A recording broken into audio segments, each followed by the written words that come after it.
Friends, welcome back two way up. Canada immigration minister mark Miller ने new statement release किया है, जिसके हिसाब से उन्होंने ये बताया है कि जो आगे का कनाडा का इमिग्रेशन प्लान है वो किस तरह से वर्क करेगा।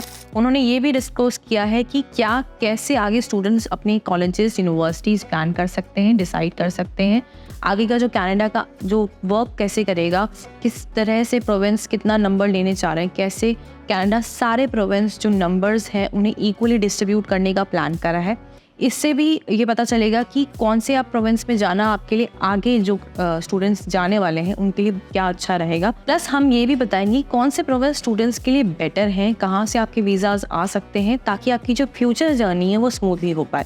ओके, सो जो इमिग्रेशन मिनिस्टर ने जो न्यू मॉड्यूल डिसाइड किया है which is also known as net zero first year growth module, जिसके अकॉर्डिंग जितने स्टडी परमिट 2024 में एक्सपायर होंगे उतने ही स्टूडेंट्स को आगे जाके स्टडी परमिट मिल सकते हैं। ओके, मतलब जितने स्टूडेंट्स जाएंगे उतने ही वापस आएंगे। ऑलराइट, तो जितने स्टूडेंट्स को स्टडी परमिट एक्सपायर होने वाला है उतने ही वो लोग स्टडी परमिट देने वाला है 2024 के लिए।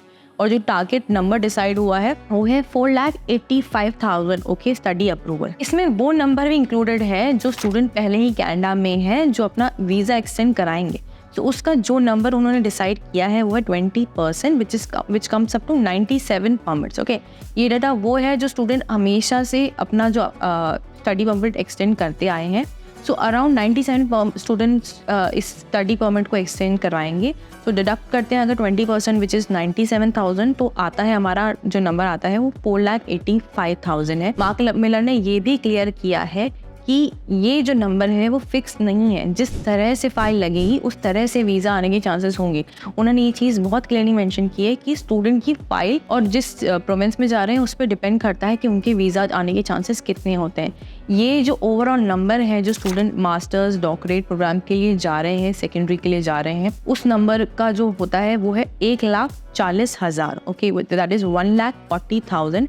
And if we deduct this particular number from 3,64,000, जो हमारा नंबर आता है that is 2,36,000। इवन स्टूडेंट जो एक्सटेंड करते हैं वो भी इससे इंक्लूड हो जाते हैं। तो लास्ट नंबर हमारे पास बचता है वो है 2,36,000 ओके, विच इज़ 2,36,000। सो बहुत सारे प्रोविंस हैं कनाडा में जिन्होंने गवर्नमेंट से ये आर्गूमेंट किया था कि जो नंबर डिसाइड हुआ है उसके हिसाब से जो लास्ट ईयर तक जो उनके नंबर्स आए हैं for application for the province और जो वीज़ा अप्रूवल्स आए हैं वो बहुत कम है। सो उसके अकॉर्डिंग जो अनाउंसमेंट हुआ है IRCC ने किया है उसके अकॉर्डिंग जो 3,93,000 जो अप्रूवल्स हैं 2023 के लिए, उसकी कंपैरिजन में जो 2024 में जो पॉपुलेशन ग्रोथ हुई है वो है अराउंड 10%। ओके, कुछ ऐसे भी प्रोविंस हैं जहाँ 2023 में कंपैरिजन में बहुत कम एप्लीकेशन गई है, बहुत कम वीज़ा है। सो उन्होंने ये बोल दिया है जो एप्लीकेशंस वो प्रोविंस ज़्यादा ले सकते हैं। सो जो नंबर डिसाइड हुए हैं for the application that is 5,52,000। Okay, जो अप्रूवल आएंगे वो होंगे 2,92,000 अराउंड वीज़ाज आ सकते हैं। सो ऐसा नहीं है जो अप्रूवल के लिए 60% तक रहने वाले हैं। सो अप्रूवल डिपेंड करता है आपकी फाइलिंग कैसी है, कौन से प्रोविंस में जा रहे हैं, किस तरह से आप जा रहे हैं, आपका जो प्रोग्राम है वो स्किल बेस्ड है या नहीं है। सो कैप का नंबर इंक्रीज भी हो सकता है, डिक्रीज भी हो सकता है, या आप देख सकते हैं कि प्रोविंस कितने नंबर्स अपने परसेंटेज देने के चांसेस हैं। तो जिस तरह से आपको ये टेबल शो रही है अप्रूवल जो रेट है वो उसी अकॉर्डिंग होगा। अब बात करते हैं किस तरह से आप डिसाइड करेंगे कि अप्रूवल रेट के हिसाब से आपको किस प्रोविंस में जाना चाहिए, कहाँ आपकी वीज़ा एप्लीकेशन और वीज़ा जो अप्रूवल है वो आराम से आ सकता है। First of all you should go for a programme जिसमें सबसे ज़्यादा स्किल बेस्ड जो प्रोग्राम है, जैसे डिमांडिंग कोर्स है कनाडा में, उससे रिलेटेड आपको उस प्रोविंस में ही जाना चाहिए। अगर आपको इससे कोई प्रॉब्लम है, रिलेटेड कोई प्रॉब्लम है, किस तरह का कोर्स जाना चाहिए, किस में नहीं जाना चाहिए, so you can contact us. जैसे कि रिसेंटली ओंटारियो ने अभी अपने अटेस्टेशन लेटर से रिलेटेड जो प्रायोरिटी डिसाइड की है उसमें उन्होंने ये बताया कि वो स्किल बेस्ड कोर्सेज़ को ज़्यादा प्रायोरिटी देंगे। उन लोगों की ज़्यादा चांसेस हैं जो स्किल बेस्ड के लिए प्रोग्राम के लिए जा रहे हैं।